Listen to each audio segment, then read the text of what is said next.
Hey Internet, what's going on? I'm going to be in the car for whatever, 10 or 15 minutes. I figured I would jump online, put up a quick vlog entry. I'm really actually finding that it suits me to do these sort of Facebook Live with a live audience, or YouTube Live or Periscope. I'm experimenting with the different platforms, but I kind of enjoy having the at least sort of mental understanding that there's somebody out there who might be paying attention to what I'm saying, because it helps me stay conversational as opposed to get a little lectury, which is one of the reasons why you find these vlogs are a lot more relaxed than the herd watching stuff. We're trying yet another new camera mount configuration. I like it. It takes up a lot of space in my visual field, so I don't know if we'll keep it. In any case, what I was going to talk a little bit about, what I've gotten some questions about, is kind of where I see the distinction between the vlog that I'm doing here and herd watching, which is my political vlog. What the goals are, and how I think politics and social media audience building mix. And I've mentioned this idea of tribes before, and this is one of those places where sort of media tribes really come into play. Now, anyone who follows my timeline understands that I would describe myself as a libertarian objectivist with a kind of a pro-Trump bent right now. I've been conservative leaning my whole life. It's a little easier to sort of classify it as Republican, but I'm not really necessarily a social Republican the way it's been constructed for the last couple of decades, though I was all over what Reagan was doing. And so kind of what we wind up with is this idea of what are my goals in social media, and one of them professionally is I have a project. I referred to it a couple times. I call it Production Dojo, and basically Production Dojo is what this is all kind of building towards right now. I'm working to build an audience of developers, makers, guys who are into robotics, guys who are into 3D printing, guys that do woodwork, welders, metal workers, anyone who likes bringing things to life, whether it be software development or physical objects.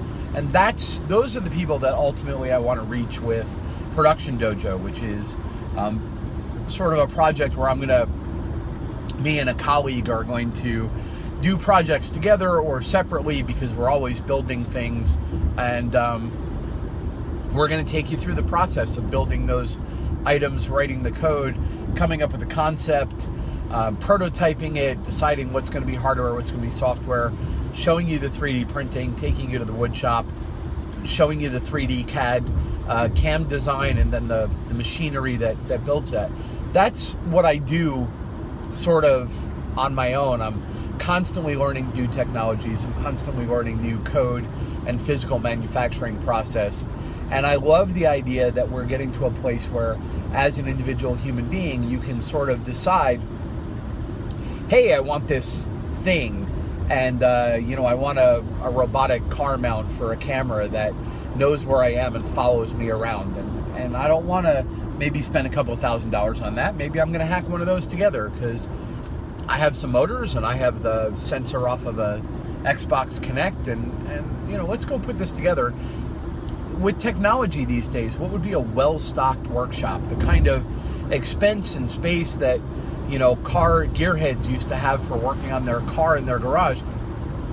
These days, you could go out and build essentially anything you want, and I love that world we live in, and I want to share that in those processes. And along the way, there's critical thinking and problem solving and learning new technology, and there's all sorts of stuff to be learned from that. And even if you don't build that stuff, we know that people find those processes amazing. I watch people all over YouTube who are craftsmen who are building things I don't know how to build, but I learn stuff by watching the way this guy solves a particular metalworking problem, or maybe the way this carpenter approaches making furniture for his outdoor patio will teach me something that I don't know, and I may never finish a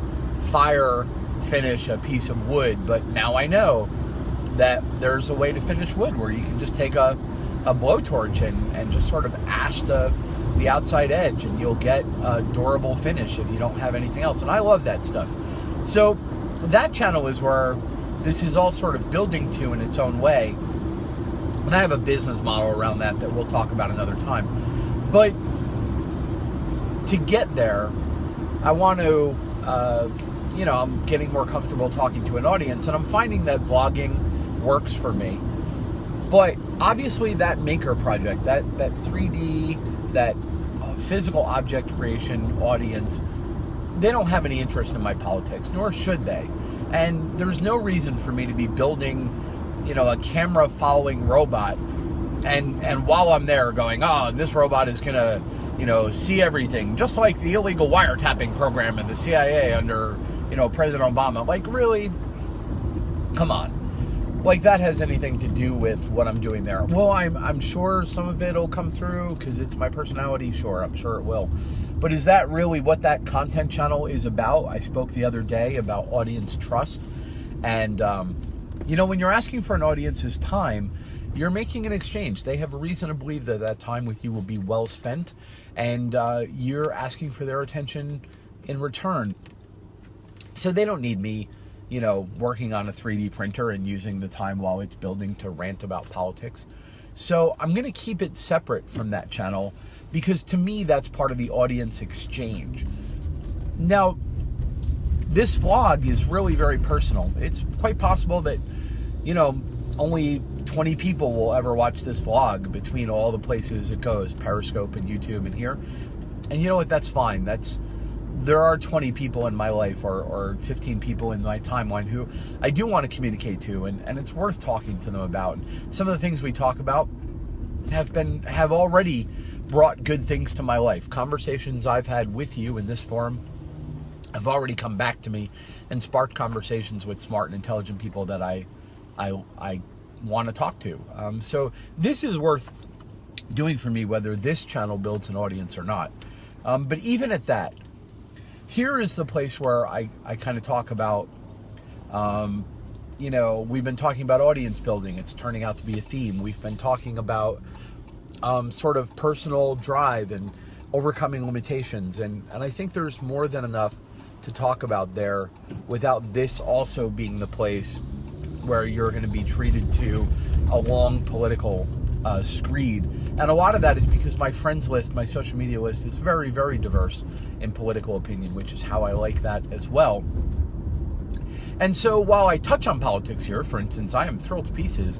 I got to tell you, I'm having a great time waiting for the inauguration. I know a lot of people are upset about it, but the companies I have clients who are spending more money. We don't talk politics, but they're spending more money. I know people who are investing in more equipment. There's projects coming online, and I think there's an optimism in the small business community now that we're going to have a pro-business president that people may not say out loud.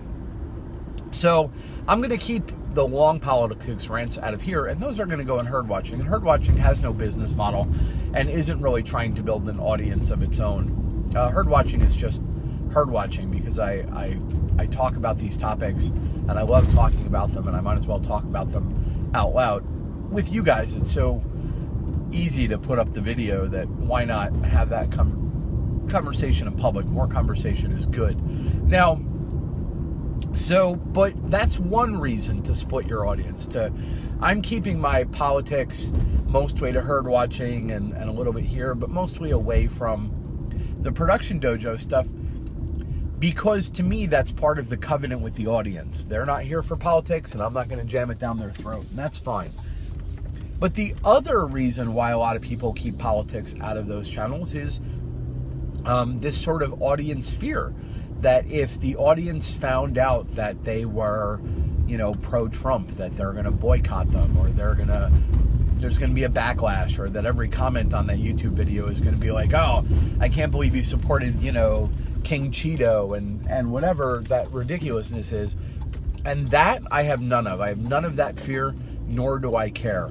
I've been politically open about my thoughts for my entire time on the internet. I'm sure that there have been clients who have decided not to work with me after looking at my Facebook feed or my blog. I know there have been some on-site jobs that, you know, I've applied for that I was in good shape for, but they were very, very touchy-feely environments with like a, you know, 5-paragraph long statement at the bottom about how the most important thing to them is that, you know, they have a diverse and safe environment where no one ever feels like, you know, the fuzzy bunnies didn't win the war against the evil, you know, horrible bears and whatever. And, you know, I would talk to them, and then, you know, they would get my social media info, and then I would never get a call back. And you know what? That's fine. That's their right. Just like it's my right to do it. You know, when I'm looking for people that I can work with, and their social media feed factors into that. You know, is this someone I can deal with every day? So that fear, screw that fear. Oh, this is a dead end. I had to drive around the block because I'm talking to you. But so doing it as a favor to your audience, or doing it in terms of this is something that I think is maybe not really the focus of the communication channel we're having, that makes all the sense in the world to me. Doing it out of fear, rampant fear that you're not going to attract a large audience if you're honest about your opinions in another medium, that I don't understand, because I don't want an audience that basically I have to hide from. The last thing in the world I would want to do is attract the attention of a large media audience and then spend all of my time hiding from them and sneaking around and pretending I don't believe what I believe. How does that make any sense? No, I don't want a large audience. I want the right audience. That doesn't mean they agree with me. It just means that we're compatible in the communication channels we're part of. So if somebody thinks I know what I'm talking about with software or 3D printing, you know what? I want the people who can disagree reasonably with me on politics, but aren't going to be like, well, nothing he has to say about 3D printing makes any sense because he's a Donald Trump fan. So obviously he's got nothing useful to say about resin. I mean, come on. I don't need those people. I don't need that audience, and they don't need me. You're looking to build audiences of people who add to your life. Hopefully, you know, thousands or tens of thousands, or, you know, who knows, you know, however large. Some YouTube channels are in the millions, though I don't think that's my future. But are you going to personally connect with everyone in that audience of millions? No, of course you're not. But you want the tone of that community to be one that you can live with. And in my case, the tone of the communities that I'm looking to build, the tribes I'm looking to build, are people who can talk about the things they have in common, the things they're there to talk about, and accept their diversity of opinion in other ways. And those people who will get turned off from Production Dojo, or who don't want to listen to what I have to say about audience building or personal responsibility because they heard something on Herd Rant watching and they disagree with me, you know what? That's fine. You may find my opinion so repulsive that nothing else I have to say matters to you, and you're not going to waste one moment of your life listening to me. That's fine. Fair enough. But we're better off not connected, even as tenuously as audience member and content provider.